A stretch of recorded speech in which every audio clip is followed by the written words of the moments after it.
আমাদের সবার এখন মনের মধ্যে যে হিংসা দিয়ে ভর্তি, হিংসাগুলোকে ছেড়ে দেন, মন বড় করে ফেলেন, আল্লাহর জন্য ছেড়ে দেন, হিংসা ত্যাগ করেন, গীবত করা বন্ধ করে দেন, অপবাদ দেয়া তো একেবারেই নিষেধ, পরশ্রী কাতরতা ছেড়ে দেন, মনটাকে একদম খালেস করে রাখেন।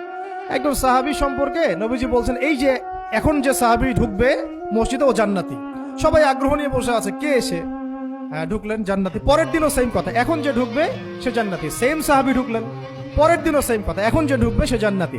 সেম সাহাবী ঢুকলেন। এবার একজন সাহাবী কৌশল করে তার বাসায় গেলেন, দেখি তো কি আমল করে সে। তো দেখলেন তো রাত্রেবেলা তাহাজ্জুদে উঠতেছে না, এশার নামাজ পড়ে ঘুমায় গেছে, ফজরের নামাজে উঠলো। 3 দিন থাকলেন, 3 দিন সেম সেম।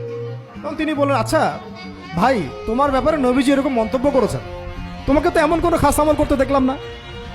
তো তিনি বলছেন, আচ্ছা একটা বিষয় হতে পারে, আমি অত বেশি আমল হয়তো করি না, কিন্তু আমি যখন ঘুমাতে যাই আমি সবাইকে মাফ করে দিয়ে ঘুমাই।